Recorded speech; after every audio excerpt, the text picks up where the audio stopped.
Hi there, welcome back to the YourClinic user guides. My name's Joe Jennings. If this is your first time, I'm one of the co-creators of YourClinic, along with James Brunwyn, who has done all of the coding. All of the coding, so much coding. If in this video, we'll be looking at how to set up a practice and literally get it on the map, and then how to set up a service as well. If you haven't seen the ones about signing up to your clinic as a practitioner or Stripe onboarding, which are both steps you have to do before you can get to this point, then have a quick look at those. And of course, get in touch if you have any questions. But yeah, so we're at the practitioner dashboard. We can click on practices. And as you can see, it looks like we haven't added a practice yet. And we've got two buttons that we can click to add one. So click here to add one. We're just going to put some simple information in here. You'd obviously want to take a little bit more time on it. The short description.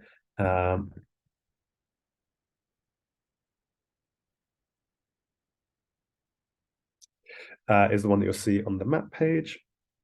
And then a bit more information is once people then click through to your clinic, there'll be a bit more information there. And in here, you can have headings, bold, italic, all those kinds of things. I'm just going to put a quick bit of information so we can then have a look at it. Now,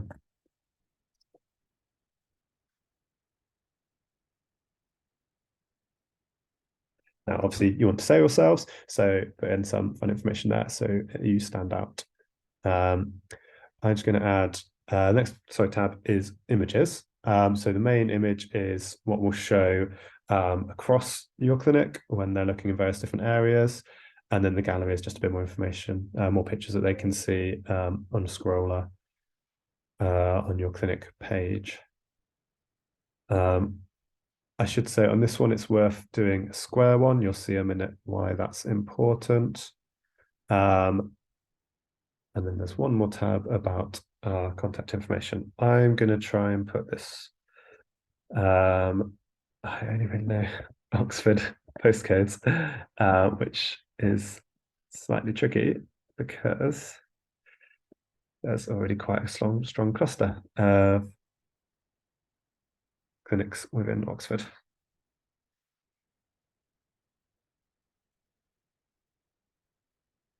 Okay, so now you've got all that information in there. You can add a practice. Oh, you have to help the map find it. There we go.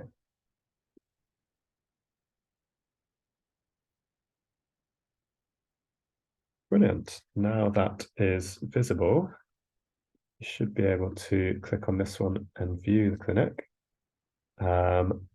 And so it's just got a little bit of information there. There aren't any services yet, so there's nothing to book. It's got the practitioner, it's got us on the map, and we should even be able to click to find a practice. Zoom in on Oxford. And I believe we were the one at the top. Yeah, we're showing. Now, this is where I'm saying a square picture is best. Most of the blocks where that image is going to be used across the site are squares. But yeah, that's how you open up a practice and get yourselves on the map.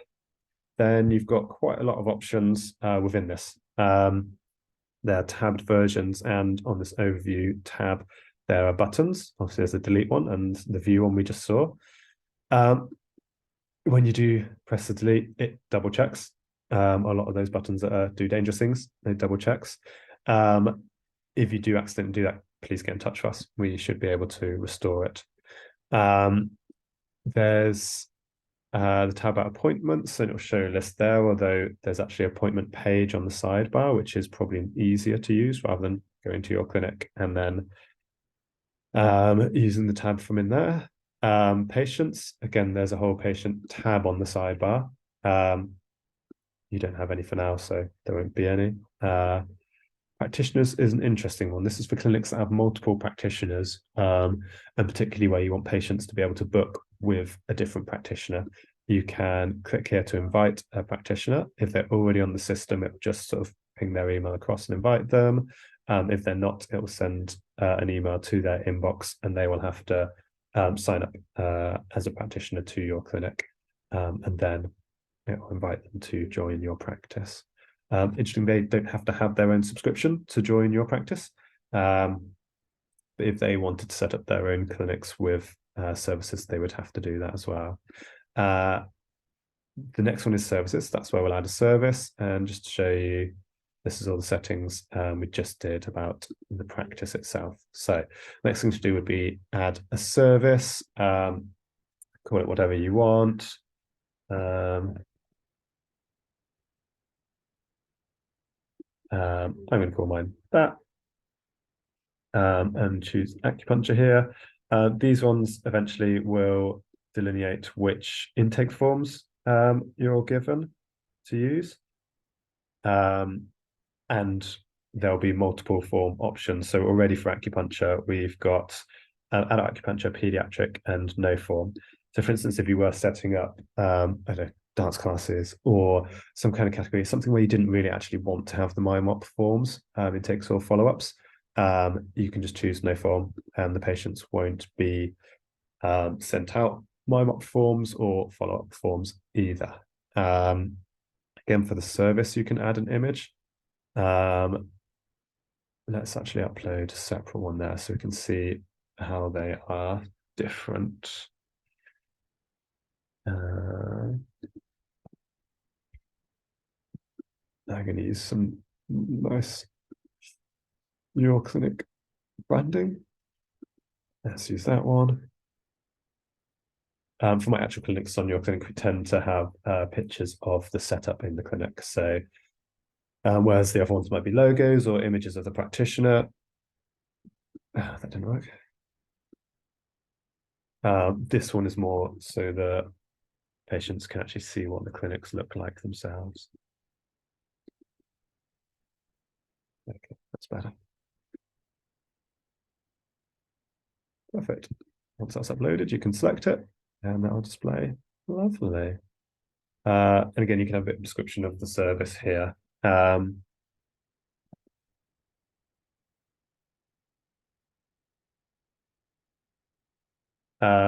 you've done that, there's information about the sessions. This is quite an important page.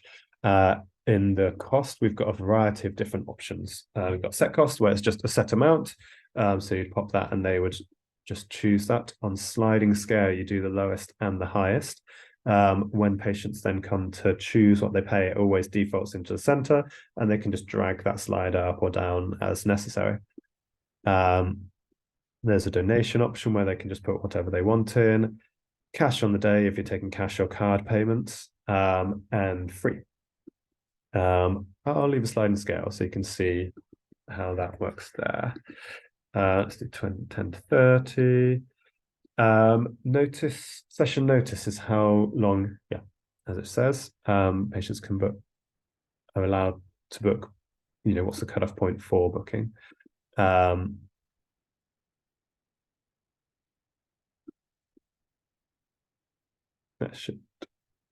So if they're able to book up to the day before, that sort of defaults to that, but you can have booking being available up to when the session starts, 1 hour, 2 hour, 6 hour, 12 hours.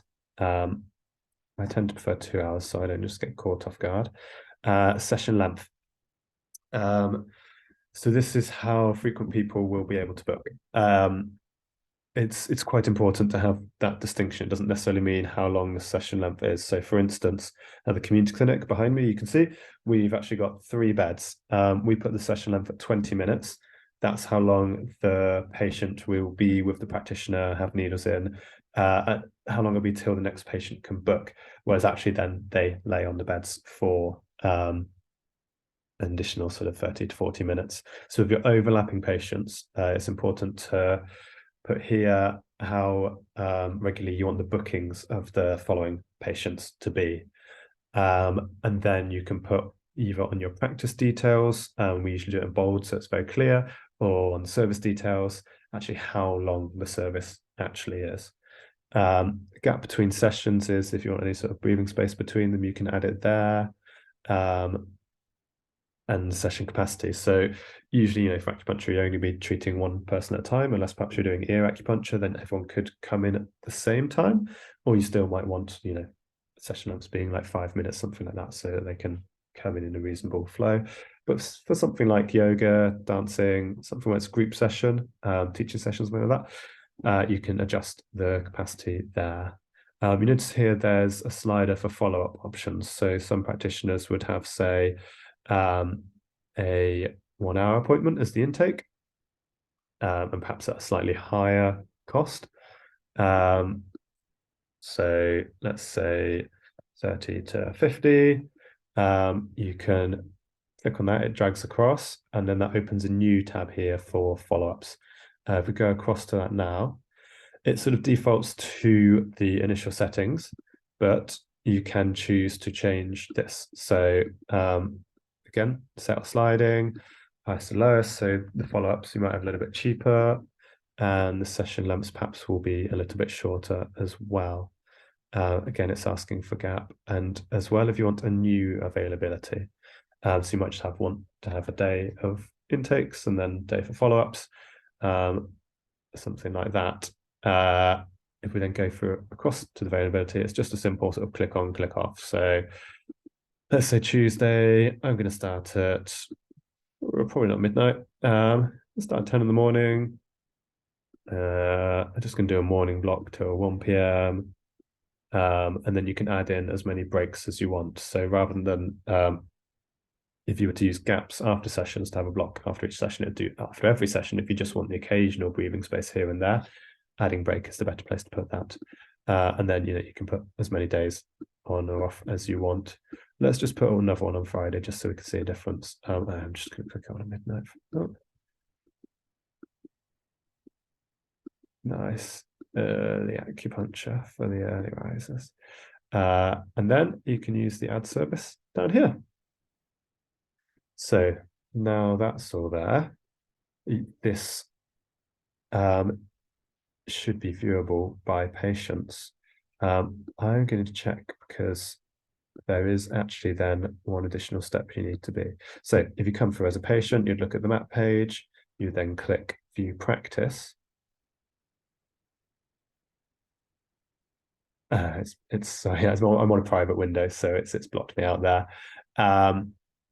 So we go back to practices, we'll click on to this one, go to view practice here.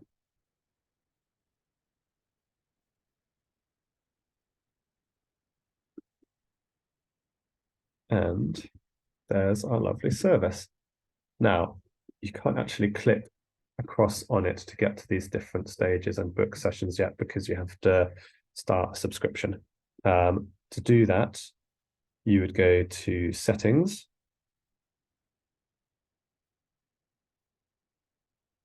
and subscriptions. Now, there's various options depending on how you're working. If you're a solo practitioner, you can only have one practitioner, but have as many locations as you want. If you're a small team, like it says, it's up to 5 people.